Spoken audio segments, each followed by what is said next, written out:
All right, recording's back rolling. We're about halfway through class. Been walking around, help you guys out a bit. You guys have good questions. You guys have some pretty good table setup. So I'm going to show you guys my table. So this is what I have. Now, your table doesn't have to necessarily look 100% exactly like this. If I made it from scratch today, I might have it slightly different. That's all right too.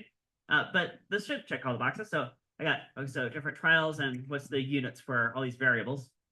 So I could have trial A, B, C, D, E, whatever. Now you don't, guys, this particular lab, you don't necessarily need an independent variable. You're just trying to get a particular number.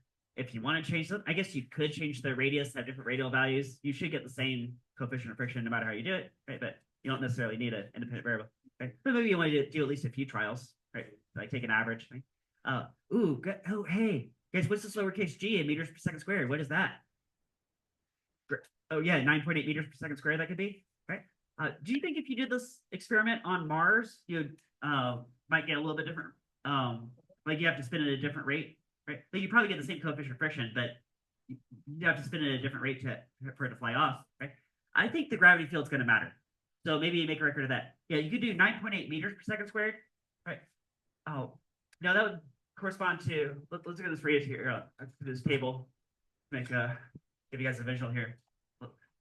R in meters, radius in meters. If you put your mouse right at the center and spin this really fast, look, it might not even slide off. But if I put it near the edge, do you think it's probably going to slide off pretty easily? Yeah. Ooh. So do you think this radial distance from the center matters? I want to measure that. Right. Now, guys, you could go meters or centimeters as long as all your data is consistent. Like if gravity is in meters per second squared, you definitely want your radius in what?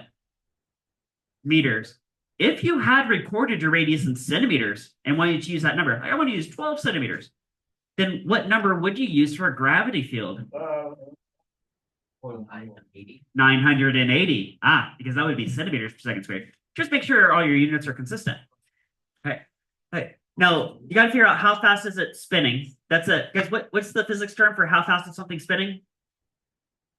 Angular velocity. Yeah, angular speed, angular velocity, or rotational speed, rotational velocity. You can hear any of those terms. Okay? So this is Greek letter omega. It looks like a curly W, Greek letter omega. Now, you could quantify that in revolutions per minute. You could, RPM, right? But guys, you don't want to do revolutions per minute in this class. You want to do what per what? Radians per second. Okay, so you guys got that. Okay.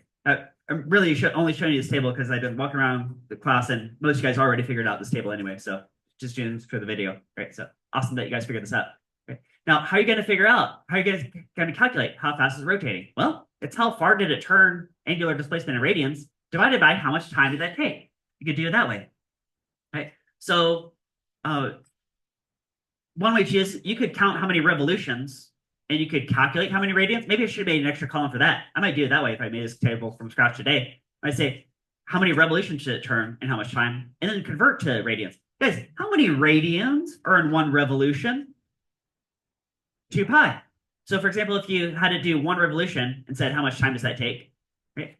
Just multiply that by 2 pi. That's how many radians it takes. Right? And then of course divide by time, that gives you how many radians per second.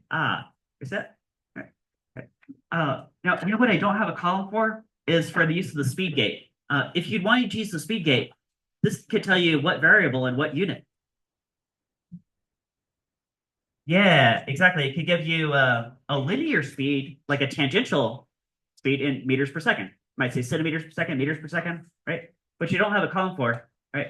But could you convert a linear speed to an angular speed? Yeah, that's what this is right here. Aha. You guys could do that too. It's a different way to go about the lab. You could do it that way. Okay.